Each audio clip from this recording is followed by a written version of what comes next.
साक्षी का परिवार middle class है। परिवार में माता-पिता हैं। साक्षी के जीवन में अब ज़िम्मेदारियाँ बढ़ जाती हैं जब एक दिन अचानक उसके पिताजी को पैरालिसिस आ जाता है। साक्षी पर अब उसके छोटे भाई और एक छोटी बहन के साथ पिता के इलाज और घर चलाने का बोझ आ जाता है। साक्षी ग्रेजुएट है, वो अब नौकरी करके सारे घर की ज़िम्मेदारी अच्छे से सँभाल रही है। उसे अब अपनी फैमिली के अलावा कुछ दिखाई नहीं दे रहा है। पिता और माँ को साक्षी पर गर्व है। साक्षी ने इस दौरान कई अच्छे रिश्तों को मना कर दिया। इनमें से कुछ उसके रिश्तेदारों के बताए हुए थे, इसलिए रिश्तेदार अब साक्षी से थोड़ा जलने लगे। साक्षी को एक लड़का रचित कुछ दिनों से फॉलो कर रहा होता है। लड़के को साक्षी अवॉइड करती है, लेकिन उस लड़के रचित का रिश्ता लेकर उसकी माँ उनके घर आ जाती है। वो लड़का अच्छी पैसे वाली फैमिली से था। साक्षी को अब अपने माँ और पिता पर बहुत ज़्यादा प्रेशर होता है। इस वजह से वो काफ़ी मनाने के बाद मान जाती है, लेकिन वो एक शर्त रखती है कि वो अपने घर को संभालेगी और नौकरी नहीं छोड़ेगी।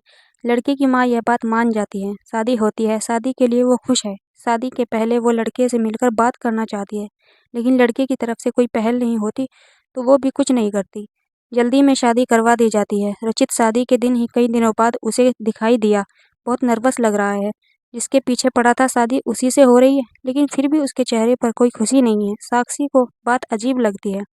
उसको अंदेशा हो जाता है कि कुछ गड़बड़ है। सुहागरात की सेज पर वो बैठी है और बाहर से कई मर्दों की आवाज़ आ रही है। तभी वो बैठी-बैठी सोचती है कि वो उन्हें आवाज़ से कैसे पहचानेगी, क्योंकि अभी तक उसने उसकी आवाज़ सुनी ही नहीं। और फिर रचित कमरे में आता है। चेहरे का रंग पूरा उड़ा हुआ रहता है। साक्षी एक नज़र चुपके से उठाकर उसे देखती है, फिर भी बिस्तर के एक कोने पर बैठ जाता है। कई देर हो जाती है। साक्षी को अजीब लगता है, क्योंकि रचित ना कुछ बोलता है और ना ही उसके पास आता है। फिर साक्षी ही पहल करती है और कहती है, सुनिए, आप इतने नर्वस मत होइए, मुझे आप पसंद है। रचित की ओर मुड़ता है। साक्षी उसको पूछती है, क्या हुआ? आप खुश तो हैं ना? रचित केवल गर्दन हिलाता है। साक्षी बोलती है, मुझे आपसे बहुत बातें करनी थी, लेकिन आपने पहल ही नहीं की। चलिए अब करते हैं। रचित अभी भी चुप रहता है। साक्षी फिर बोलती है, आप कुछ बोल क्यों नहीं रहे हैं? रचित की आंखों में आंसू आ जाते हैं। साक्षी घबरा जाती है। क्या हुआ? मुझे बताइए तो। रचित अब शाइन भाषा में बताता है कि वो बोल नहीं सकता। साक्षी को धक्का लगता है और वो चुप हो जाती है और रचित से दूर हो जाती है। पहली रात ही उसे पता चल जाता है कि उसके परिवार वालों के साथ धोखा हुआ है, क्योंकि लड़के वालों ने इतनी बड़ी बात छिपाई। उसे धोखा बर्दाश्त नहीं होता। वो अपने घर वापस लौट आती है। उसके परिवार को भी इस बात का पता नहीं होता। परिवार वाले भी यह सुनकर शौक रह जाते हैं और अपने आप को कोसते हैं कि उन्होंने जल्दी कर दी। पहले पता लगवाना था। साक्षी ने फैसला लिया कि अब कोर्ट में बात ले जाएगी। शादी के एक दिन बाद ही बात तलाक तक पहुंच जाती है। साक्षी तलाक की अर्जी देती है। रचित की माँ साक्षी के घर आती है। साक्षी की माँ उन्हें भला बुरा कहती है। साक्षी उन्हें रोकती है। वो पूछती है, आपको जरूरी नहीं लगा इतनी बड़ी बात हमें बताना? रचित की माँ नीचे मुंह कर चुपचाप सारी बात सुन रही। रचित की माँ कहती है कि मैं माँ अपने बेटे का भला ही चाहती हूँ और उसके पिता भी नहीं है। वो साक्षी को पसंद करता है, इसलिए वो साक्षी से शादी करना चाहता था। मैंने हिम्मत की कि बोलने की, मगर कर नहीं पाई। फिर मुझे डर भी लगा, क्योंकि पहली बार उसने कुछ करने को कहा। उसने तो मुझे बोला था कि तुम्हें सब बता दूं, पर मैं चाहती थी, लेकिन कर नहीं पाई। मैं रचित को भी झूठ बोला कि तुम मान गई, लेकिन शादी के पहले उसे पता चल गया कि मैंने उसको झूठ बोला। तब तक देर हो गई थी, इसलिए वो खुश नहीं था। साक्षी, शायद तुम मुझे समझ नहीं पाओ। साक्षी अभी भी गुस्से में है। वो बोलती है कि मुझे रचित के ना बोलने से कोई प्रॉब्लम नहीं है। गुस्सा इस बात का है कि आपने धोखा दिया, झूठ बोला, वो मुझे बर्दाश्त नहीं। तलाक की अर्जी के बाद रिश्तेदार तो साक्षी और उसके परिवार की इस हालत पर खुश है।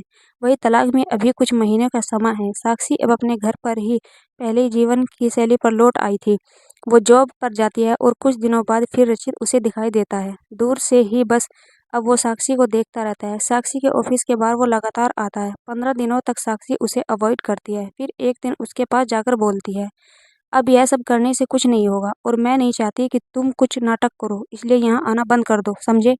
साक्षी की बातें वो सुन रहा है। साक्षी को इशारों में काफ़ी फिनों को कह रहा है, लेकिन साक्षी वहाँ से चली जाती है। अगले दिन फिर वो रचित आता है। साक्षी उसके पास जाकर कहती है कि कॉफ़ी पीकर मेरा पीछा छोड़ छोड़ दोगे? रचित गर्दन हाँ में हिलाता है। टेबल पर दोनों आमने सामने बैठे हैं। रचित अपने फ़ोन से कुछ मैसेज टाइप करता है। साक्षी उस मैसेज को देख नहीं पा रही। साक्षी के फ़ोन में मैसेज साक्षी के फ़ोन में मैसेज आता है। लिखा होता है, sorry but I really love you so much. कोई भी बोलने वाला तुम्हें मुझसे ज़्यादा प्यार नहीं कर सकता।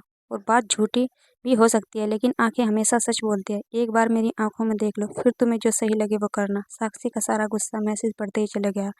वो धीरे से अपनी आंखें उठाकर रचित की ओर देखती है और उसकी आंखों से आंसू निकल आते हैं।